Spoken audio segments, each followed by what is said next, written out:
Assalamualaikum warahmatullahi wabarakatuh. Selamat pagi semuanya. Yang terhormat Ibu Imas dan Bapak Roni selaku dosen pengampu mata kuliah Linguistik Umum, serta teman-teman sekalian. Pada kesempatan ini, kami dari kelompok 5 akan mempresentasikan materi tentang sejarah dan aliran linguistik.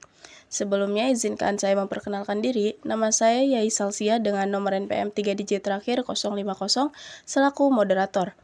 Ada juga teman-teman saya, yang pertama ada Bagas Yus Kurnia Putra dengan 3 digit NPM nomor terakhir 130. Yang kedua ada Destriana Putri dengan 3 digit nomor NPM terakhir 134. Yang ketiga ada Farhan Maulana Yusuf dengan 3 digit nomor NPM terakhir 141. Yang keempat ada Felika Naisila Rahmanarita dengan 3 digit nomor NPM terakhir 075. Yang kelima ada Jihan Putri Muslimah dengan 3 digit nomor NPM terakhir 081. Yang keenam ada Naila Sifa dengan 3 digit nomor NPM terakhir 154. Dan yang terakhir ada Neisa Fania dengan 3 digit nomor NPM terakhir 155. Tujuan melalui presentasi ini, kami ingin berbagi pengetahuan dan diskusi mengenai materi ini dengan harapan dapat menambah wawasan kita semua. Saya akan menjelaskan tentang linguistik tradisional.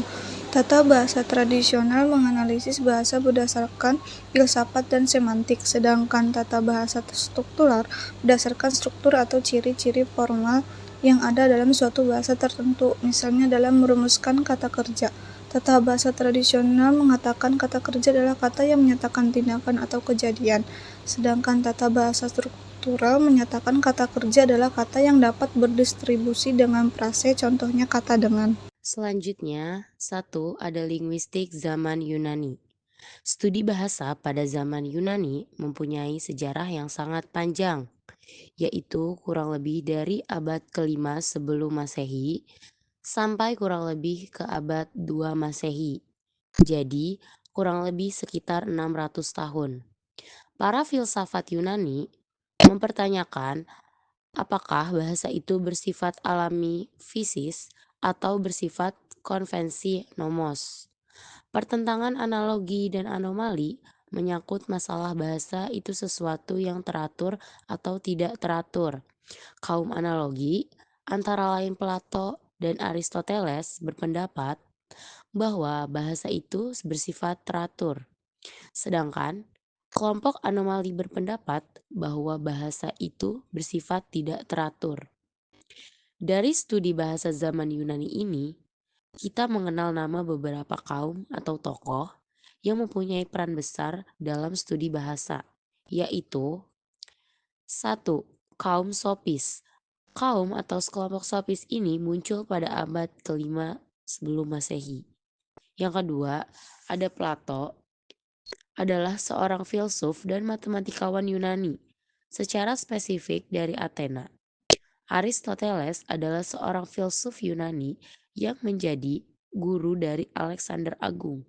Yang ketiga ada kaum Stoik, yang keempat ada kaum Alexandrian. Selanjutnya, ada linguistik zaman Romawi.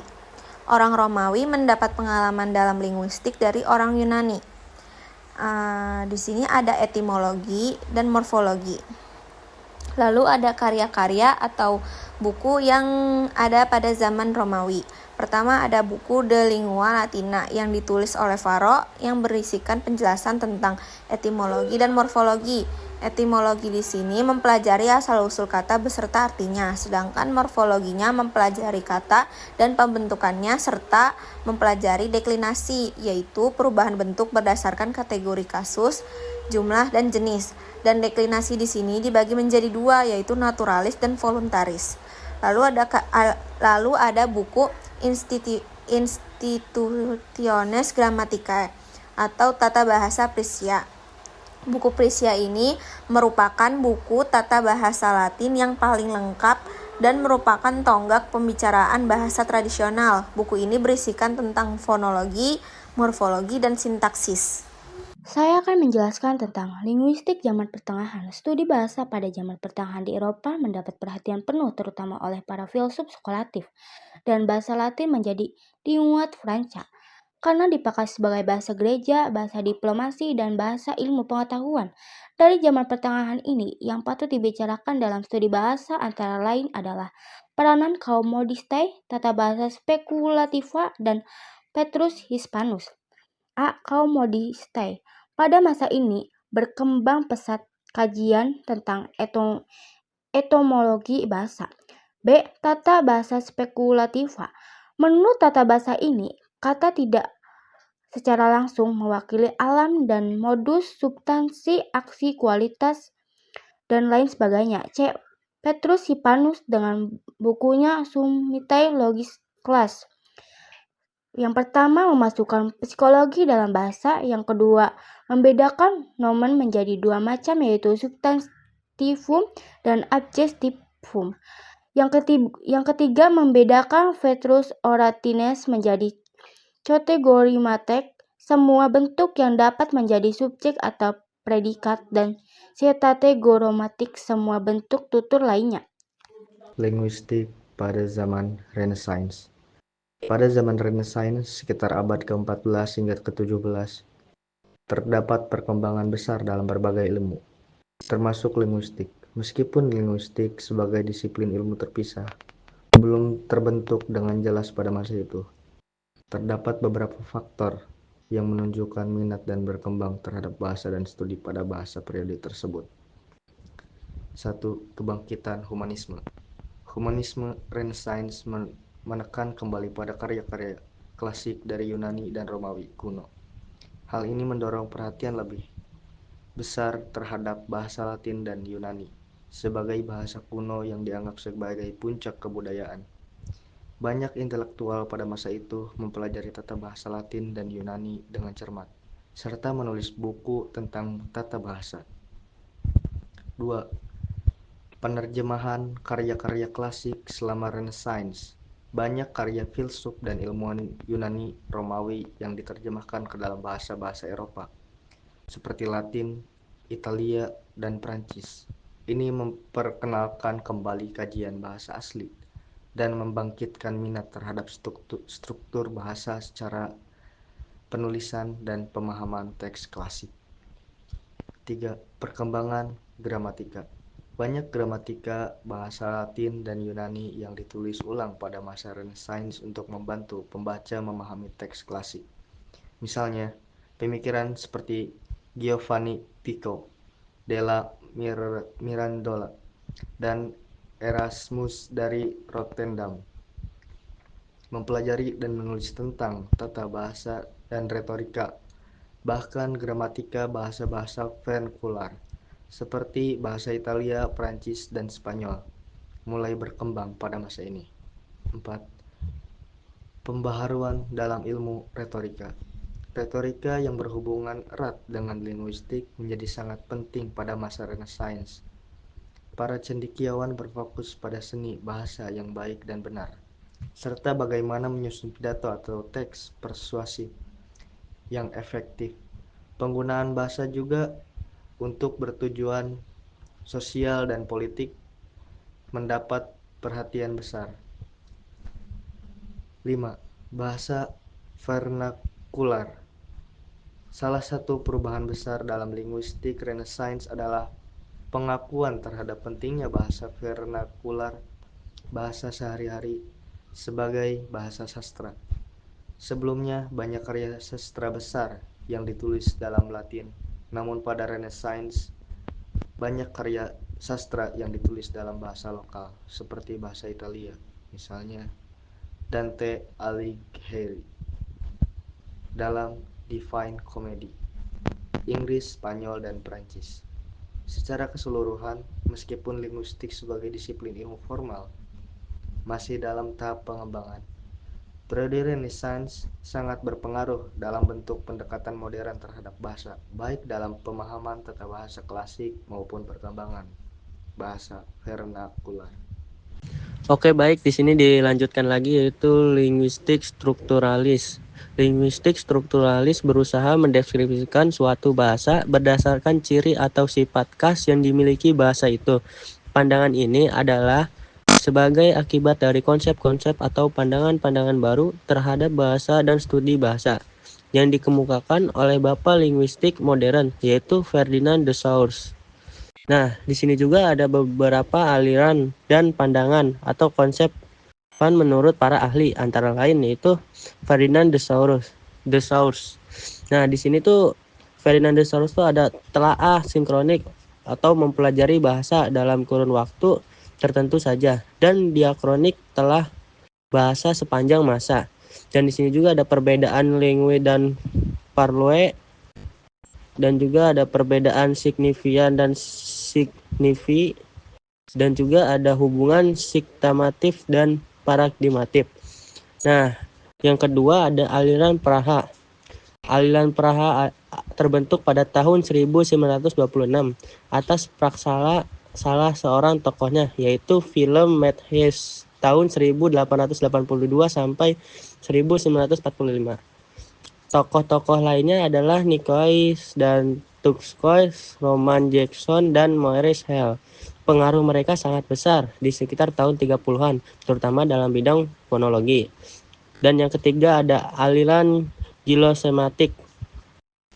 Aliran gilosematik adalah aliran ini lahir di Denmark. Tokohnya yaitu Louis Hegelius tahun 1899 sampai 1965.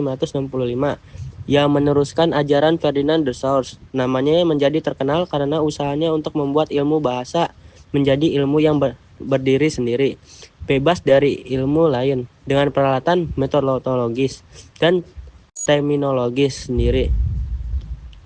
Dan yang keempat yaitu aliran Fithian. Aliran Fithian John R. Fitt tahun 1890 sampai 1960. Guru besar pada Universitas London, sangat terkenal karena teorinya mengenai fonologi prosodi. Karena itulah aliran yang dikembangkannya ini disebut aliran prosodi. Fonologi prosodi adalah suatu cara untuk menentukan arti pada tataran fonetis. Fonologi prosodi terdiri dari satuan-satuan fonematis dan satuan prosodi. Satuan fonematis berupa unsur-unsur segmental, yaitu konsonan dan vokal. Sedangkan satuan prosodi berupa ciri atau sifat struktur yang lebih panjang daripada suatu segmen tunggal. Dan di sini yang kelima yaitu linguistik sistematik. Nama aliran linguistik sistematik tidak dapat dilepaskan dari nama M.A.K. Halliday, yaitu salah seorang murid Fried yang mengembangkan teori Fried mengenai bahasa, khususnya yang berkaitan dengan segi kemasyarakatan bahasa. Sebagai penerus Fried, maka teori yang dikembangkan oleh Halliday dikenal dengan Neo-Frithian linguistik atau scale kategori linguistik.